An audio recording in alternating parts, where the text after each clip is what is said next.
지구촌 뉴스 이주아 리포터, 안녕하세요. 네, 안녕하세요. 네. 자, 첫 번째 해외 소식부터 전해주시죠.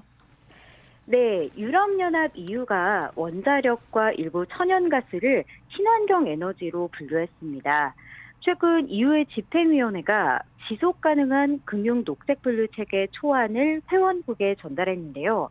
특정 조건을 충족할 경우 원자력과 천연가스 발전에 대한 투자를 환경 기후 친화적인 사업으로 분류하는 것이 주요 내용입니다. 네.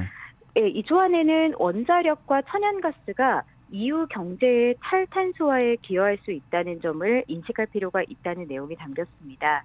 또 집행위의 성명에서도 재생에너지가 주 에너지원이 되는 미래로 전환하는 과정에서 원전과 천연가스가 과도기적 역할을 할 수 있다고 말했고요. 또한 정확히 그린으로 보이지 않는 에너지원이라 할지라도 기후 위기에서는 해결책이 될 수 있다고 덧붙였습니다. 네. 유럽연합 EU의 이번 초안이 발표가 되고 나서 그 각국의 반응은 어땠는지 궁금한데요. 어떻게 네. 지금까지도 의견이 많이 갈렸던 걸로 알고 있거든요.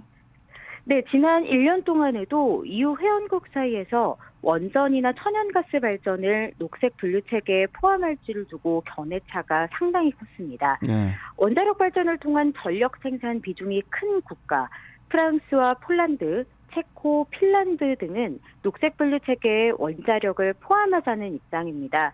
특히 프랑스의 경우 전력 생산의 70%를 원전에 기대고 있는 데다 초대형 방패장을 짓는 등 원전 기술 개발에 박차를 가하고 있는데요.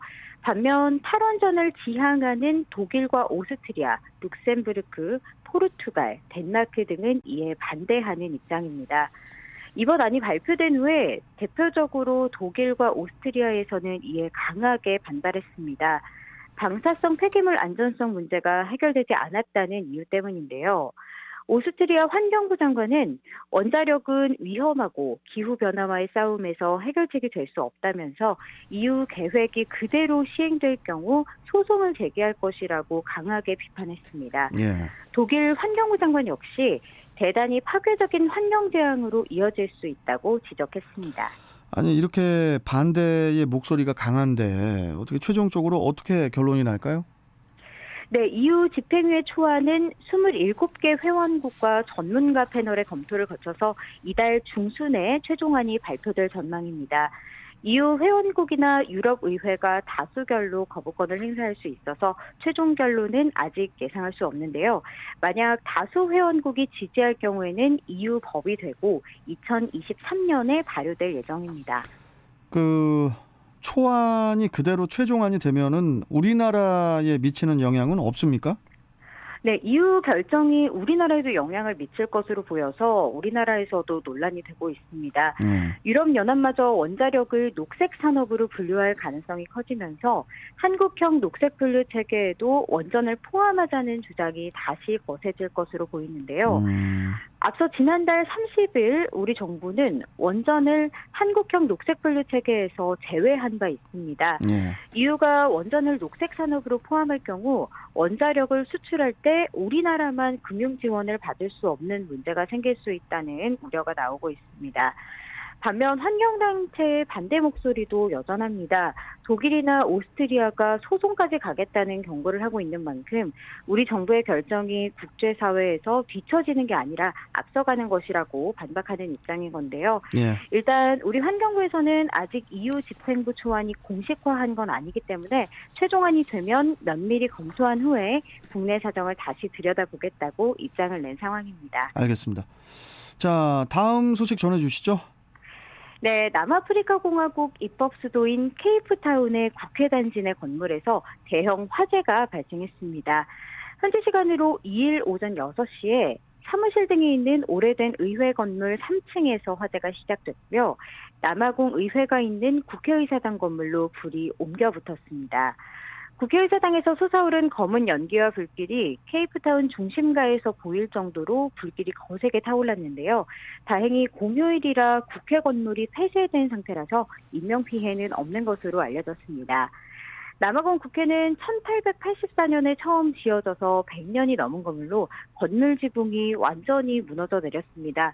또 뿐만 아니라 일부 벽에 균열이 확인되면서 건물 자체가 붕괴할 가능성이 있고요. 국회 내부의 역사적 유물이 손상되거나 파괴될 수 있다는 우려도 나오고 있습니다. 예, 뭐 안타까운데 그래도 뭐 인명 피해가 없다고 하니까 다행입니다. 네. 이번 그 화재의 원인은 어떻게 파악이 됐습니까?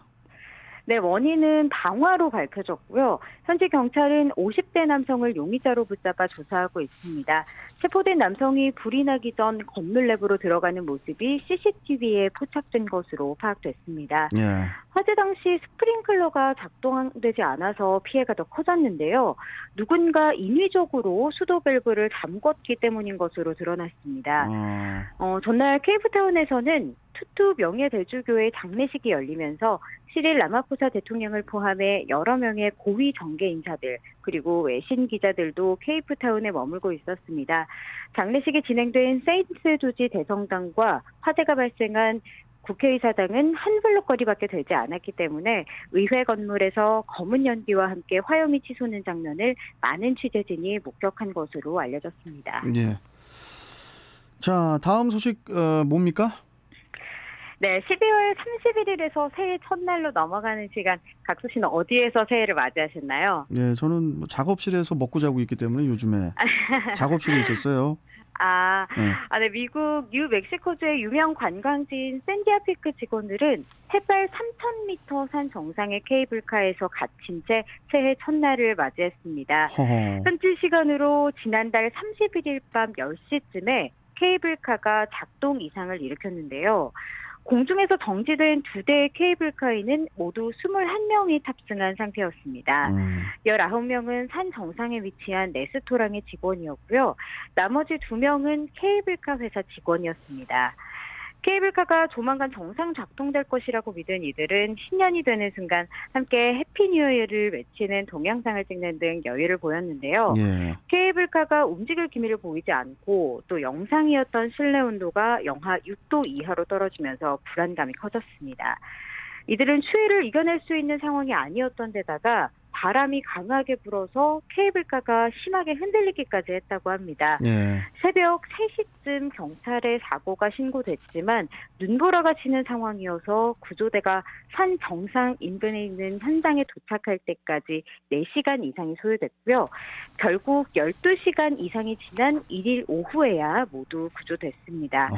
새해 전야를 3,000m 위에 멈춘 케이블카에서 보낸 이들에게는 정말 끔찍한 한 해의 시작이 아니었나 싶습니다. 아니 12분도 두려울 법한데 12시간을 갖춰서 그것도 공중에 떠 있어야 하는 그런 상황, 이게 참 생각만 해도 두려운데 네. 그래도 뭐 무사히 구조가 됐다고 하니까 다행입니다.